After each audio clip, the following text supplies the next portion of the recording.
Elorrizotar guztientza da egun bereziza, pozgarria, bai sinestu nahi izan, zein sinestu nahi izan, hombre, klaro, sinestu no beste gauza bategaz bizitzen dugu, baina orokorrian elorrizotar guztientzat egun politza da, bai. Garrantzitsua da olako, herri baten olako pertsonaia garrantzitsua dizentia. Bai, bada Elorrioko semekutun bada Berriotxoa, eta horregatik ospatu nahi dugu bere eguna behar dan moduan, ezta? San Valentin, tonkinen zegoela gaur egun Vietnam, idatzi zizkion gutuna beramatxori.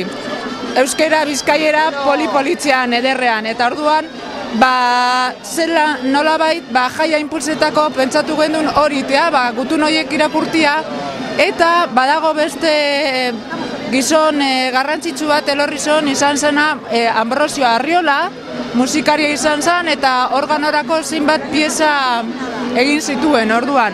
Ikuskizun horretan gura dago sustartzia bai gutunak, eta baita Ambrosio Arriolak egin zituen obrak. Osake nik usteot oso ekimen polita eta izango dela. Urtengoa igual berezizia da. Bereziza, eta igual jendiak ia nola erantzuten dauen, edo arrakastari badekon, urrengo urtean egin alda, edo hobetu, edo ikusiko dugu jendiaren ia iritzien arabera ia ez egiten dugun.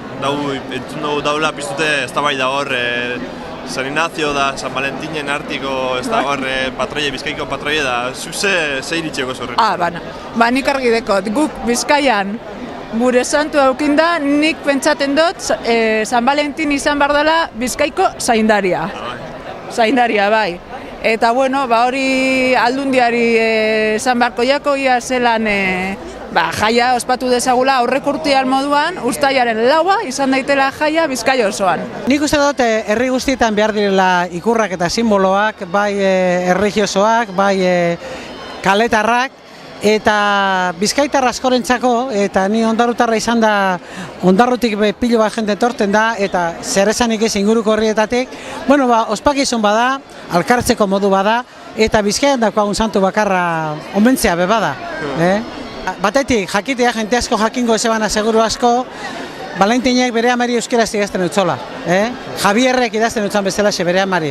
Eta argitaratu egin dira, eta Bizkaiko Foru Aldundiak eta udalak elkarlanean antolatu ditugun ibilbide kulturaletan, bat horixe da eta gaurko eguna aprobetxatuz, egingo da, parrokoak esan daben moduan, egingo da, eta ez bakarrik gaur, beste egun batzuetan bebai, bertoko bate jotako musikarekin egongo da lako bere gutunen irakurketa eder bat, eta beretan berezi dabe.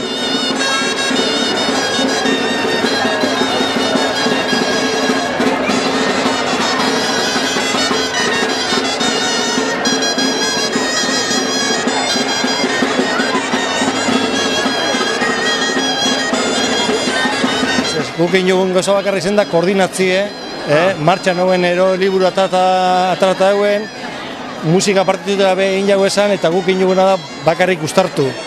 Gutunak musikaz. Batez be bisak elortzera dizelako, gareki dizelako bisak, eliz gizona nola bai bisa dizelako eta sortzaileak, ez da?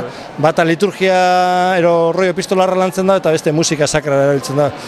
Orden, kontu bakarri izan da, aprobate santuaren gorabiria gore batziarren, aprobetxatuz Roma Marzanak eta Adolfo Arajitak atatako liburu hoi, nun bildumatxo hori biltzen diez Valentine bere amari idatzetako gutunak, eta gero Ambrosio Arriola elortxerra be idatzetako musika, eliz musika hori.